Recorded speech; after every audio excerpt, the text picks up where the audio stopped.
महाभारत के युद्ध में श्री कृष्ण के बड़े भाई बलराम ने क्यों नहीं लिया भाग? महाभारत के युद्ध में भगवान श्री कृष्ण ने लिया पांडवों का पक्ष, वहीं दुर्योधन को दी अपनी नारायणी सेना। हालांकि उनके बड़े भाई बलराम ने इस महायुद्ध में कोई भूमिका नहीं निभाई। न उन्होंने कौरवों का पक्ष लिया, न ही पांडवों का।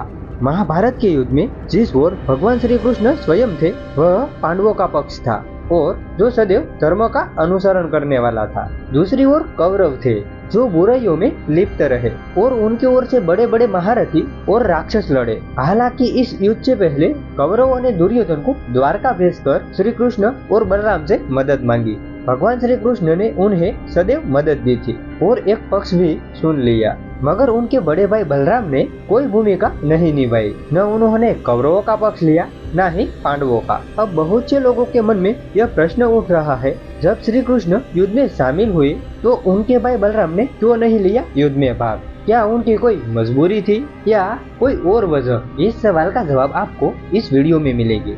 आप इस कहानी में खो जाए इससे पहले एक प्यारा सा लाइक जरूर दे देना। कहा जाता है कि श्री कृष्ण और बलराम के बारे में धर्म शास्त्रों का अध्ययन करेंगे तो पाएंगे कि दोनों ही एक ही थे। उनके शरीर अलग अलग थे, अवतार अलग अलग लिया था, किंतु वे कभी एक दूसरे के विपरीत कभी नहीं गए।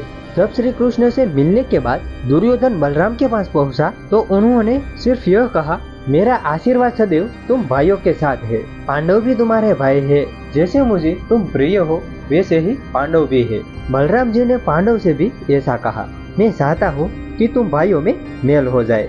कान्हा से भी मैंने कहा था कि हमें युद्ध में नहीं पड़ना चाहिए। जब युद्ध होने वाला है और कान्हा जिस तरफ है, मैं उनके विपक्ष में नहीं जा सकता। वैसे भी दुर्योधन और भीमसेन दोनों मेरे शिष्य है। मैंने दुर्योधन को भी यही कहा कि दोनों पर मेरा स्नेह है, अतः मैं तीर्थ यात्रा पर जा रहा हूँ। तो यह थी जानकारी कि बलराम जी युद्ध में क्यों नहीं शामिल हुए। इसमें आपका ओपिनियन जरूर शेयर करना। राधे कृष्णा।